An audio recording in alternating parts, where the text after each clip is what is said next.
হয় ND24 বাতৰি প্ৰভাৱৰ পিছতে তৎপৰ হৈ পৰিছে বিভিন্ন দল সংগঠন আৰু আজি উপস্থিত হৈছে সেই এটি স্বেচ্ছাসেৱী অনুষ্ঠান যোগেশ্বৰী ডেকাৰ ঘৰত unity with the blood donor এটি স্বেচ্ছাসেৱী অনুষ্ঠান কেমেৰা সহযোগী নিকুঞ্জ এফালৰ পৰা দেখুৱাই গৈ থাকিব। এয়া হৈছে যোগেশ্বৰী ডেকাৰ বাসগৃহত তেওঁলোক উপস্থিত হৈছে। সঁচাকৈ হৃদয় বিদাৰক কথা, এগৰাকী ঘাট মৰা শিশুৱে তেওঁ জীৱন নিৰ্বাহ কৰিছিল। কণমানি অৱস্থাতেই ল'ৰাটোৰ মাক দেউতাক ঢুকাইছিল আৰু যোগেশ্বৰী ডেকাই কিবা কৰি খুজি মাগি তেওঁলোকৰ জীৱন নিৰ্বাহ কৰিছিল। আৰু ND24 বাতৰি প্ৰভাৱৰ পিছতে তৎপৰ হৈছে দৰং জিলা প্ৰশাসন, তৎপৰ হৈছে বিভিন্ন স্বেচ্ছাসেৱী সংগঠনসমূহ। মই পুনতে তেওঁ সামগ্ৰিক পৰিৱেশ দেখুৱাই লৈছোঁ। তেওঁলোকৰ যি ঘাট মৰা যি কণমানি শিশুটিক লৈ আইতাকৰ যি অৱস্থা দেখুৱাবৰ কাৰণে ক'বৰ কাৰণে ভাষা হেৰাই গৈছে। আমাৰ লগত আছে বিভিন্ন স্বেচ্ছাসেৱী অনুষ্ঠানৰ সংগঠনসমূহ, ৰাইজসকল আছে, আজি সকলোৱে মিলিত হৈছে। এটা কথা ক'ব লাগিব যে, এটা কথা ক'ব বিচাৰিছে যে এইগৰাকী হৈছে আইতা যোগেশ্বৰী ডেকা। তেখেতক আজি মঙলদৈ নিৰিবিলি বৃদ্ধা আৱাসলৈকে তেওঁলোকে ইউনিটিয়ে লৈ যাব আৰু তেওঁলোকক নিৰাপত্তা দিব, সুন্দৰভাৱে ৰখাৰ ব্যৱস্থা কৰিছে। আৰু যি কণমানি শিশুটোক কেইদিনমানৰ কাৰণে নিৰিবিলি বৃদ্ধা আশ্ৰমতে থাকিব আইতাকৰ লগত, আৰু বৃদ্ধা আশ্ৰমক ইতিমধ্যে যোগাযোগ কৰিছে ইউনিটিৰ যি স্বেচ্ছাসেৱী সংগঠনৰ যি কৰ্মকৰ্তাসকল তেওঁলোক আহিছে। তেওঁলোকে সকলো দৰং জিলা প্ৰশাসনৰ লগত ব্যৱস্থা কৰিছে, সুব্যৱস্থা কৰিছে আৰু সুব্যৱস্থা কৰি আজি আইতাক এটি সুন্দৰভাৱে বাকী থকা জীৱনসমূহ সুন্দৰভাৱে নিয়াৰ যি স্বাৰ্থ, এই স্বাৰ্থত তেওঁলোকে আগবাঢ়ি আহিছে। আমি ND24 পৰা তেওঁলোকক ধন্যবাদ জনাইছোঁ। এই ধৰণৰ মানুহক নিৰাপত্তাৰ প্ৰয়োজন আছে, কিন্তু চৰকাৰৰ কিন্তু গা লৰা নাই। কেইদিনমান আগতে ক'ব লাগিব, কেইদিনমান আগতে আইতাগৰাকী শিশুৰ যি কণমানি শিশুটি আছিল তেওঁলোকৰ কাৰেণ্টৰ যি যোগাযোগ বিচ্ছিন্ন হৈছিল, পানীৰ কাৰণে তেওঁলোকৰ হাহাকাৰ কৰিছিল আৰু বিভিন্ন খোৱা বস্তুৰ কাৰণে হাহাকাৰ কৰিছিল। আৰু কণমানি শিশুটি ভাত খোৱা নাছিল, তেওঁলোকে খাবলৈ একো নাই। তেওঁলোকে পচলা সিজোৱা যি কলৰ গছ সিজোৱাৰ কাৰণে, ভাত খাবৰ কাৰণে তেওঁলোকে ইচ্ছা কৰা নাছিল। তাৰ পিছতেই তৎপৰ হৈছে unity with the blood donor যি দৰঙৰ স্বেচ্ছাসেৱী অনুষ্ঠান। অসমতো বিভিন্ন প্ৰান্তত তেওঁলোকে সহযোগ আগবঢ়াইছে। মোক কেমেৰা সহযোগে দেখুৱাব। এই ধৰণে আজি কণমানি তেওঁ যাব ওলাইছে নিজৰ ঘৰখন ত্যাগ কৰি। মই পুনতে আইতাগৰাকীৰ ওচৰলৈ গৈছো। হয়, আজি আপুনি ক'ত যাব ওলাইছে? আপুনি নিজৰ ঘৰখন কিয় যাব? আপুনি ছোৱালী ল'ৰাটোৰ কাৰণে। আপুনি আপোনাৰ কেনেধৰণৰ নাতিয়াটোৰ কাৰণে? মাকো নাই, দেউতাকো নাই, মই ডাঙৰ দীঘল কৰিছো খুজি মাগি।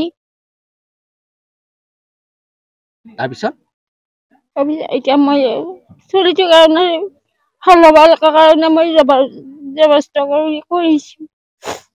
ৰাইজে সহায় কৰিছে আপোনাক? হয়, ৰাইজে সহায় কৰিছে। আৰু ইউনিটি আমাৰ স্কুলত পঢ়াব সৰুতে মই কিনি আৰু মই বুকক খুন্দা মাৰি ধৰিছে। এই ধৰণে অচ্যুতানয়নে নিজৰ ঘৰখন ত্যাগ কৰিবৰ কাৰণে তেখেতে ইচ্ছা কৰা নাই, যদিও নিজৰ কণমানি শিশুটিক যি জীয়াই থাকিবৰ কাৰণে বা কণমানি শিশুটি নিৰাপত্তাৰ কাৰণে এই ধৰণে যাব ওলাইছে বৃদ্ধা আৱাসলৈ। ইউনিটিৰ কৰ্মকৰ্তাসকল আছে, আপোনালোকে এক মহান কাম কৰিছে বুলি ক'ব লাগিব। আপোনালোকৰ দায়িত্ব বাঢ়িছে। পোনপ্ৰথমে আপোনালোকক ধন্যবাদ জনাইছোঁ। আৰু আপোনাৰ চেনেলৰ মাধ্যমেদি আমি পোনপ্ৰথমে আমি দেখিছিলোঁ আৰু উক্ত কথাখিনি আমি দেখি আমি ইউনিটি উইথ দ্য ব্লাড ডোনাৰ্ছৰ তৰফৰ পৰা আমি আলোচনা কৰি আমি চিন্তা কৰিছিলোঁ তেওঁলোকক স্থায়ীভাৱে যদি কিছু সহায় কৰিব পাৰি। তো তেনে ক্ষেত্ৰত আমি আইতাগৰাকীক বৃদ্ধাশ্ৰম যি আমাৰ আশ্ৰম আছে নিৰিবিলি বৃদ্ধা আৱাস, তাতে ৰখাৰ ব্যৱস্থা কৰিছোঁ। আৰু জিলা শিশু আইনৰ অধীনত যি প্ৰচেছ হয়, সেই প্ৰচেছেৰে আমি তেওঁলোকৰ লগতো কথা পাতিছোঁ। শিশুটিক পঢ়োৱা শুনাৰ দায়িত্ব ঠিক তেনেকুৱাকৈ আমি আগবাঢ়িছোঁ।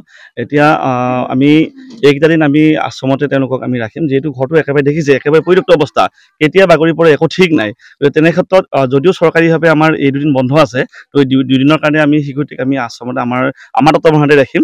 তাৰপিছত আমি অহা সোমবাৰে তেখেতৰ বাকীখিনি প্ৰচেছ হ'ব।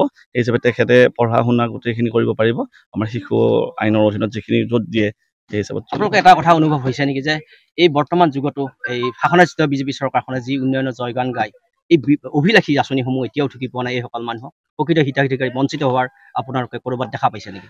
আচলতে আমি চৰকাৰক দোষাৰোপ নকৰোঁ, কাৰণ চৰকাৰখনৰ যথেষ্টখিনি কাম থাকে। আৰু কথাটো হ'ল প্ৰত্যেকখন গাঁৱতেই এনেকুৱা আমি দেখিছোঁ কিন্তু দেই, মানে কাৰোবাৰ হয়তো ঘৰেই নাই, কাৰোবাৰ খাবলৈ তেওঁলোকৰ চাউলৰ ব্যৱস্থাই হোৱা নাই। গতিকে আশা কৰিম যিখিনি আছে আপোনালোকৰ চেনেলৰ মাধ্যমেদি অনুৰোধ জনাইছোঁ যে অসম চৰকাৰে ইমান ধুনীয়া ধুনীয়া ভাল পদক্ষেপ কাম কৰি আছে, তেনে ক্ষেত্ৰত এইখিনিও যদি সুবিধা কৰি দিয়ে, যিখিনি মানুহ অসহায় হৈ আছে তেওঁলোকৰ সহায় যদি এটা ছিষ্টেম এটা ধুনীয়াকৈ গাঁৱৰ সঠিক মানুহখিনিয়ে যাতে পায়, এই কথাখিনি যদি অলপ চকু দিয়ে আমি নিশ্চয় চৰকাৰক আবেদন জনাইছোঁ। এইটো ক্ষেত্ৰত এগৰাকী গাঁওবাসী আছে আৰু এই ধৰণে এই মানৱতাবাদী সংগঠন যি এই ইউনিটি উইথ দ্য ব্লাড ডোনাৰৰ যি স্বেচ্ছাসেৱী সংগঠন আছে, তেওঁলোকে এই ধৰণে আজি ব্যৱস্থা গ্ৰহণ কৰিলে। এগৰাকী গাঁওবাসী আছে, কি ক'ব? আপোনালোকৰ একেলগে ডাঙৰ হোৱা, একেলগে থকা আইতাগৰাকী আজি গাঁওখন এৰি যাব। আমি এই কথাটো দুখেৰে জনাবলগীয়া হৈছে যে আজি আমাৰ মাজৰ পৰা এগৰাকী বৃদ্ধা তাৰ লগতে তেখেতৰ একমাত্ৰ নাতি যাৰ ইতিমধ্যে মাক দেউতাক ঢুকাইছে এই সম্পৰ্কত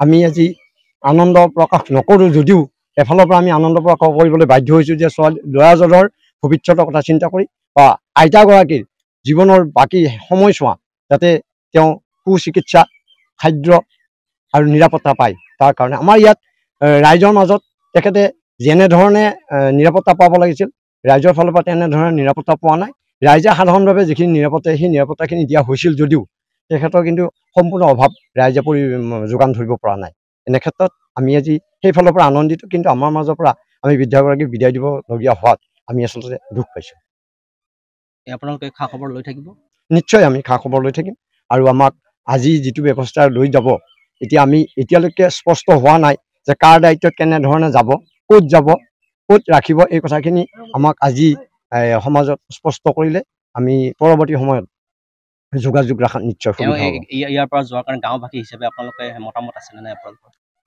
গাঁওবাসী হিচাপে আমাৰ মতামত আছে এইটো কাৰণেই যে বৃদ্ধাগৰাকীৰ ভৱিষ্যত ৰৈ যোৱা জীৱনৰ বাকী সময়ছোৱা আৰু শিশুটিৰ ভৱিষ্যত এই দুটা কথা চিন্তা কৰি আমি মতামত আগবঢ়াইছোঁ আশা কৰে তেওঁলোকৰ ভৱিষ্যত জীৱন আমি নিশ্চিতভাৱে আশা কৰোঁ আজি যিসকল ব্যক্তি উপস্থিত হৈছে বা বিভিন্ন দল সংগঠনৰ ব্যক্তি ইয়াত আহিছে তেওঁলোকৰ ফালৰ পৰা নিশ্চিতভাৱে সুৰক্ষিত হ'ব আৰু ল'ৰাজন সুশিক্ষিত হৈ সমাজত এজন সুনাগৰিক গঢ় লৈ উঠিব বুলি আমি আশা কৰিছোঁ এই ধৰণে দেখুৱালো এই যোগেশ্বৰী ডেকা এই নাহৰবাৰী গাঁৱৰ যি পাটগিৰিপাৰা চুবাৰ যি বৃদ্ধাগৰাকী আছিল আৰু বৃদ্ধাগৰাকী এই কিছু সময় পিছতে ইয়াৰ পৰা ওলাই যাব নিৰিবিলি বৃদ্ধাশ্ৰমৰ আৱাসী হ'বলৈ আৰু কণমানি শিশুটি তেওঁ হয়তো দৰং জিলা প্ৰশাসনৰ তত্বাৱধানতে থাকিব আৰু পঢ়া শুনাৰ ব্যৱস্থা কৰিব এজন সুনাগৰিক হৈ গঢ়ি উঠিব তাৰে কামনা কৰিছে আঞ্চলিক ৰাইজে আৰু আঞ্চলিক ৰাইজে আজি অশ্ৰু নয়নেৰে এই বিদায় দিলে আইতাগৰাকীৰ লগতে কণমানি শিশুটিক